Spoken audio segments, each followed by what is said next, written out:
దేవుని భయం కలిగిన వారు ఇంకేం చేస్తారంటే ప్రార్థన చేస్తారు. ఏం చేస్తారు? ప్రార్థన. ప్రార్థన ప్రతి పరిస్థితికి సరిపోయేది ఏంటంటే ప్రార్థన. దేవుని భయం కలిగిన వారు వాక్యం చదువుతారు, దేవుని భయం కలిగిన వారు ప్రార్థన కూడా చేస్తారు. నీకు కష్టాలు ఉన్నప్పుడు ప్రార్థన చేస్తావు, అవసరతలు ఉన్నప్పుడు ప్రార్థన చేస్తావు, శ్రమల్లో ఉన్నప్పుడు ప్రార్థన చేస్తావు. నీ ప్రతి పరిస్థితిలోనూ కూడా నువ్వు ఏం చేయాలి చెప్పండి? మనం ఏం చేయాలి? ప్రార్థించేవారుగా మనం ఉండాలి. ఈ నిర్గమాకాండము 3:9 ఇశ్రాయేలు నిజముగా నా యొద్దకు చేరినది, ఐగుప్తీయుల వారిని పెట్టుచున్న హింస చూచితిని. దేవుని భయం కలిగిన వాళ్ళు ఏం చేయాలి? ఇక్కడ శ్రమలు ఉన్నాయి, ఇశ్రాయేలు ప్రజల శ్రమలు ఉన్నాయి, బాధలు ఉన్నాయి. వారి శత్రువులు వారు ఎన్నో రీతిగా బాధపడుతూ ఉంటే ఆ బాధల్లో వారు ఏం చేస్తున్నారు? దేవునికి ప్రార్థన చేస్తున్నారు. వాళ్ళు ఎలా చేశారు ప్రార్థన? నిజముగా ప్రార్థన చేసే వారికి దేవుడు ఎక్కడ ఉంటాడు? సమీపముగా ఉంటాడు, దగ్గరగా ఉంటాడు. తిరిగి నెలిగిన మనసు కలిగి ప్రార్థన చేసే వారికి దేవుడు సమీపముగా ఉంటాడు. పశ్చాత్తాపంతో కూడిన ప్రార్థన చేసే వారికి దేవుడు సమీపముగా ఉంటాడు. అందుచేత ప్రార్థన మన జీవితానికి అవసరం. అంచేత దేవుడు కొన్నిసార్లు మనల్ని పరీక్షిస్తాడు. కొన్నిసార్లు మనల్ని ఏం చేస్తాడు? పరీక్షిస్తాడు. మనం దీవించబడిన తర్వాత పరీక్షిస్తాడు, దీవెన లేనప్పుడు కూడా దేవుడు మనల్ని ఏం చేస్తాడు? పరీక్షిస్తాడు. దీవెన లేనప్పుడు ఇబ్బందులు పెట్టి పరీక్షిస్తాడు, దీవెన కలిగినప్పుడు ఏదో రకంగా మనల్ని ఆయన ఏం చేస్తాడు? పరీక్షిస్తాడు. ఎందుకంటే మనము దేవునికి దగ్గరగా ఉన్నామా లేకపోతే దేవునికి దూరం అయిపోతున్నామా అని ఆయన కొన్నిసార్లు పరీక్షలు పెడతా ఉంటాడు. చదువుకునే పిల్లలకి పరీక్షలు ఉంటాయి. చదువుకునే పిల్లలకి ఏముంటాయమ్మా? పరీక్షలు ఉంటాయి. పరీక్షలు ఏమన్నారు అనుకోండి, ఇలా చదువులు ఎలా ఉంటాయి? పరీక్షలు లేకపోతే చదువులు ఎలా ఉంటాయి? మీరు కూడా చెప్పనప్పుడు పరీక్షలు లేవు కదా, మీరు కూడా ఇంటి దగ్గర ఏమన్నారు? తల్లిదండ్రులు కూడా పరీక్షలు ఎందుకు ఏం చదవమంటావు? బయటకు వెళ్తున్నాం కదా, అక్కడ ఎట్టినాం కదా అంటారు. పరీక్షలు ఎందుకు ఏం చేస్తారు? పరీక్షలు ఉన్నాయన్న భయం తోటైనా చదువుతారు. పరీక్ష లేకపోతే భయం ఉండదు కదా, చదవరు కదా. చదువు రాదు, పరీక్ష లేకపోతే చదవరు. అంచేత కుటుంబ జీవితంలో కూడా ఏముంటాయి? పరీక్షలు. కుటుంబ జీవితంలో కూడా ఏముంటాయి? పరీక్షలు ఉంటాయి. ఉంటాయంటవా? దేవుని పిల్లలుగా మనం ఆలోచన చేయాలి. దేవుని పిల్లలుగా దైవ భయం కలిగిన వారికి దేవుడు ఎప్పుడు కూడా ఏం చేస్తాడు? మేలే చేస్తాడు. ఏమి కలిగిన వారిగా ఉండాలి మనం చెప్పండి? కష్టాలలో శ్రమల్లో సోలిపోవడం కాదు, కానీ కష్టాల్లో శ్రమల్లో దేవుని బట్టి ధైర్యం తెచ్చుకొని మరలా దేవుని వైపు చూసేవారిగా మనం ఉండగలగాలి. అందుకే కొన్నిసార్లు దేవుడు మన జీవితంలోనికి కష్టాలు శ్రమలు అనుమతిస్తారు. ఎందుకు అంటే మనం ఇంకా దేవునికి దగ్గరైపోవడానికి, ఆ కష్టాల్ని శ్రమలను చూసి దేవునికి దూరం అయిపోవడానికి కాదు, కానీ ఇంకా దేవునికి సమీపముగా రావడానికి. దేవునికి స్తోత్రం కలుగునగాక. ఇశ్రాయేలు ప్రజలు కష్టాల్లో ఉన్నారు, శ్రమల్లో ఉన్నారు, బాధల్లో ఉన్నారు. దేవునికి ఏం చేస్తున్నారు? మొరపెడుతున్నారు, దేవుని సంగతి పిలుస్తున్నారు. అయితే ఈ కష్టాలు మేము భరించలేకపోతున్నాం, ఈ శ్రమలు మేము భరించలేకపోతున్నాం, ఈ కష్టాల నుంచి నేను బయటికి తీయనైనా, ఈ బాధల్లోంచి నేను బయటికి తీయనైనా అని ఏడుస్తూ ఉన్నారు. దేవుడు ఆ ప్రార్థన ఆలకించి వారి దగ్గరికి దేవుడు మోషేని అహరోనుని పంపించి ఆ యొక్క శ్రమలో నుంచి, ఐగుప్తు బానిసత్వంలో నుండి బయటికి తీసుకుని వచ్చారు. దేవునికి స్తోత్రం కలుగును. హల్లెలూయా. మన శ్రమను చూసి మనకు సహాయం చేసేది. కొన్నిసార్లు దేవుడు మనకి ఏమీ లేని నిస్సహాయ పరిస్థితులు పంపించేస్తారు. ఏమి ఉండదు, అలాంటి నిస్సహాయ స్థితిలోకి వెళ్ళిపోతాం. కానీ ఆ పరిస్థితి కూడా మనకి ఎవరు కలిగించారు చెప్పండి? దేవుడు. యెషయా గ్రంథము 48వ అధ్యాయం 10వ వచనాన్ని చదువుకుందాం. నేను నిన్ను పుటమి వేసి తిని వెండిని వేసినట్లు కాదు, ఇబ్బంది కొలిమిలో నిన్ను పరీక్షించి తిని. దేవుడు కొన్నిసార్లు మనం పరీక్షిస్తాడు. మనల్ని దేవుని యందు భయభక్తులు కలిగిన బిడ్డల జీవితాల్లో ఒక పరీక్షలు వస్తాయి, కష్టాలు వస్తాయి, బాధలు వస్తాయి. కొన్నిసార్లు ఇబ్బందులు ఏమీ లేని నిస్సహాయ స్థితిలోకి వెళ్ళిపోయే పరిస్థితి వస్తుంది. మనం అనుకుంటాం, అయ్యో నా పరిస్థితి ఎలాగైపోయిందేంటి, నా బ్రతికి ఎలాగైపోయిందేంటి, నేనేం చేయను అనుకుంటాం. కానీ దేవుడే మనల్ని పరీక్షిస్తున్నాడు అని. దేవా, ఇదిగో ఈ కష్టం కూడా నేను నడుస్తున్నాను, ఈ ఇబ్బంది కూడా నేను వెళుతున్నాను, నా పట్ల నీ ప్రణాళిక ఏమైనదో, నా పట్ల నీ చిత్తం ఏమైనదో బయలుపరచునైనా నాకు సహాయం చేయతండి అని ఆ ఇబ్బంది గురువులో కూడా మనం దేవుడికి ఏమైపోవాలి, అయిపోయేవారిగా మనం ఉండాలి. దేవుడు మనల్ని పరీక్షించాడు. దేవుడు మనల్ని ఏం చేస్తాడు, పరీక్షించాడు.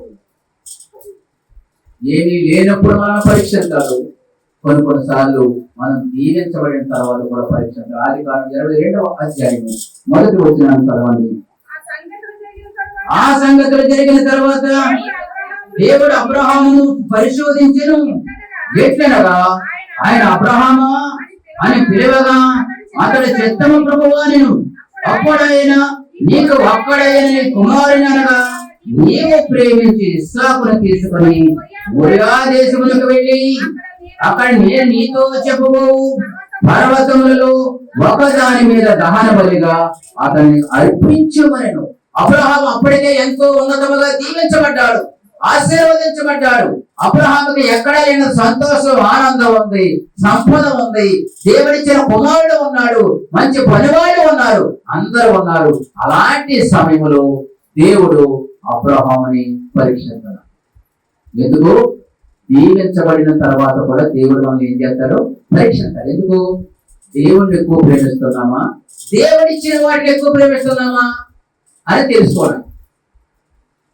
కానీ మనం ఏం చేస్తున్నాం అంటే దేవుణ్ణి ప్రేమించడం మానేసి దేవుడిచ్చిన వాటిని ప్రేమిస్తున్నాం. దాతను వదిలేసి, చెప్పండి, దాతను వదిలేసి దానాన్ని ప్రేమిస్తున్నాం. మనకు అన్ని ఇచ్చిన దాత మన దేవుడు. ఆయన్ని మనం ప్రేమించేవారు కాబట్టి ఏ పరిస్థితులు ఆయన మనలో వచ్చినా గాని. అబ్రహాము జీవితంలో దేవుడు అంటున్నాడు, నీవు ప్రేమించుచున్న నీ కుమారుడైన ఇస్సాకును తీసుకెళ్లి మోరియా పర్వతములలో ఒక పర్వతం మీద నేను చెప్పిన స్థలములను బలిగా ఇచ్చేయి.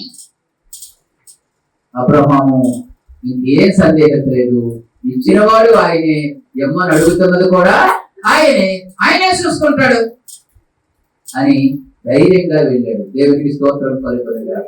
అప్పుడు అబ్రహాముతో దేవుడు అన్నాడు, నీవు నీ కుమారుడి కన్నా, నేను నీకు ఇచ్చిన బహుమతుల కన్నా నీవే నన్ను ఎక్కువగా ప్రేమిస్తున్నావు. అందుకే అబ్రహామా, నేను నిన్ను ఇంకా ఎక్కువగా దీవిస్తాను, ఇంకా ఎక్కువగా ఆశీర్వదిస్తాను. దేవునికి స్తోత్రం పలుకునుగా. అంటే కష్టాలలో, శ్రమలలో, బాధల్లో దేవుడు కొన్నిసార్లు మనల్ని ఏం చేస్తా ఉంటాడు, పరీక్షించాడు. ఒకసారి శ్రమలు పంపించి ఇశ్రాయేలీయులకు ఆ శ్రమ రాకపోతే వారు దేవుని చూస్తారా? చూడరు. మనం కూడా అంతే. కష్టాలు లేకపోతే దేవుని చూస్తామా? చూడం. ఇబ్బంది లేకపోతే దేవుని చూస్తామా? చూడం. దీవించబడిన తర్వాత మరలా దేవుడు పరిశోధిస్తూ ఉంటే కొంతమంది ఏం చేస్తారు చెప్పండి? దీవించబడిన తర్వాత దేవుడు పరిశోధిస్తూ ఉంటే ఏదో జ్ఞానం చెప్పి వెళ్ళిపోతా ఉంటారు. దేవుని భయం కలిగిన వారిని దేవుడు దీవెనకరమైన స్థితిలోనికి తీసుకొని వస్తాడు.